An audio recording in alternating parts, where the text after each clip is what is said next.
আসসালামু আলাইকুম সবাই, কেমন আছো আপুরা? আলহামদুলিল্লাহ ভালো আছি আমি।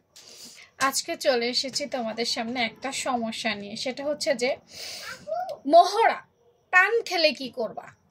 দেখো, মোহরা টান খাওয়ার অনেক কারণ আছে। আমি অনেকগুলো নিয়ে তোমাদের সাথে আলোচনা করছি, আরো আলোচনা করবো সামনে। প্রত্যেকটা ক্লাস একটু মনোযোগ দিয়ে দেখবা।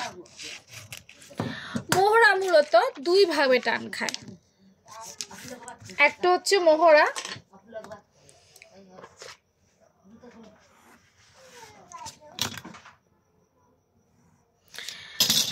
মোহরা এই পাশ থেকে টান খায়, এই পাশ থেকে টান খায়।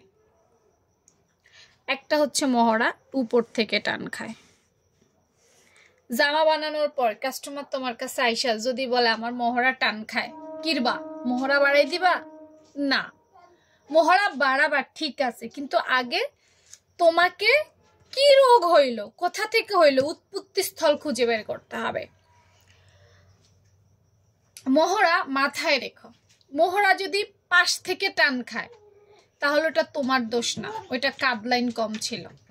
মানে মোহরা না, তোমার না, মানে সেটা মোহরার দোষ ছিল না, সেটা কাটলাইনে দোষ ছিল।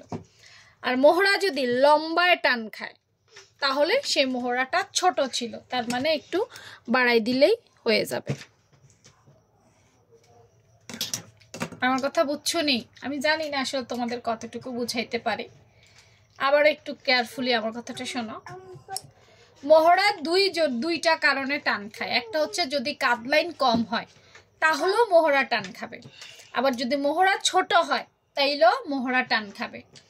তো প্রথম উপায় হচ্ছে কাটলাইন যদি পাশ থেকে টান খায়, কাস্টমারের পড়া অবস্থায় সবসময় ওনার শরীরে কোন দিকে টান খাচ্ছে এটা তোমাকে বুঝতে হবে।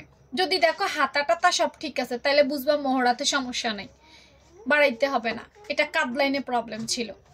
আর যদি দেখো যে হাতাটা টাইট ফিটিংস হয়ে গেছে তাইলে মনে করবা মোহরাটা বাড়ানো দরকার ছিল, আগে যা ছিল তার থেকে বাড়াই দিবা, হাতাটা খুলে বাড়াই দিবা, সমস্যার সমাধান হয়ে যাবে।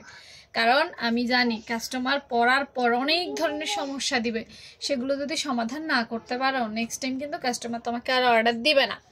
সমস্যা হবে, আমারও হয়, কিন্তু সমাধান জানতে হবে। রোগ হবে কিন্তু এর প্রতিকার জানতে হবে, তাই না? ডাক্তার যেমন দেখো না ঔষধ দেয়, সেলাই কাজও এরকম ঔষধ আছে। তো রুমাপুর কাছে ঔষধগুলো পাওয়ার জন্য, ট্রিটমেন্ট পাওয়ার জন্য ফলো দিয়ে রাখো, নিত্য নতুন সমাধানগুলো এই পেজেই দিব।